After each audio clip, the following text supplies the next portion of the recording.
ఇంకో 4 చోట్ల బాంబు బెదిరింపులంట. 4 కోర్టులు, 2 సిఆర్‌పిఎఫ్ స్కూళ్ళంట.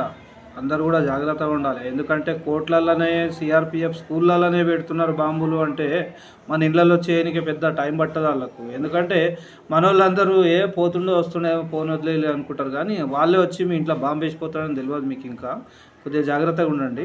ఎవరన్నా కొత్తగా ఎవడన్నా అటు ఇటు తిరిగేటోడు లేకపోతే ఎవరి మీదన్నా డౌట్ వస్తే 100 నెంబర్ కన్నా కాల్ చేయండి. లేకపోతే మీకు తెలిసిన పిఎస్‌లో పోయి కంప్లెయింట్ ఇయ్యండి. ఆన్ని మాత్రం వదలకండి.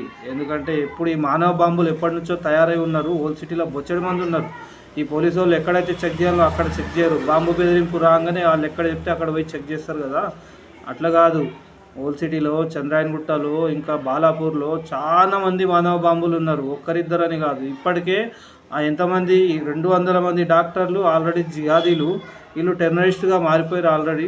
అది ఇక ఎంతమందికి అరెస్ట్ చేసిరా అది మనకు తెలియదు. ఇంకా సమాచారం పూర్తి రాలేదు కాబట్టి మన హిందువులు మాత్రం జాగ్రత్తగా ఉండాలి. ఎందుకంటే వాళ్ళు బాంబేయాలనుకున్నాడు, విషం కలపాలనుకున్న హిందువుల దగ్గర, హిందువులు ఉన్న ఏరియాలో, లేకపోతే హిందువుల టెంపుల్లో కలుపుతున్నాడు, లేకపోతే హిందువులకు ఏమైనా అమ్మే వస్తువులు ఉంటే అందులో కలిపి అమ్ముతున్నాడు. కాబట్టి హిందువులే జాగ్రత్తగా ఉండాలి. ముస్లింలు అయితే సేఫ్గా ఉన్నారు. మన భారతదేశంలో ఉన్న ముస్లింలు చాలా సేఫ్గా ఉన్నారు. వాళ్ళకి ఇతర ముస్లిం దేశంలో పోతే వాళ్ళే మసీదులలో బాంబులు వేసుకొని చచ్చిపోతారు. కానీ మన దేశంలో ఒక్కటి కూడా బాంబు ముస్లింల దగ్గర వేలింది, లేకపోతే వాళ్ళ మసీదులలో వేలింది అనే ఒక్క న్యూస్ కూడా ఉండదు. ఎందుకంటే మన హోటల్లో వెళ్తాయి, మన టెంపుల్లల్లో వెళ్తాయి, మన టెంపుల్ కూలిపోతాయి. ఇది జాగ్రత్త ఏం తీసుకోవాలంటే ఫస్ట్ హిందువులు జాగ్రత్త తీసుకోవాలి. ఎవరైనా కొత్తోడు కనిపిస్తే చక్కగా పట్టుకోండి, పోలీస్ కంప్లైంట్ చేయండి. జై శ్రీరామ్.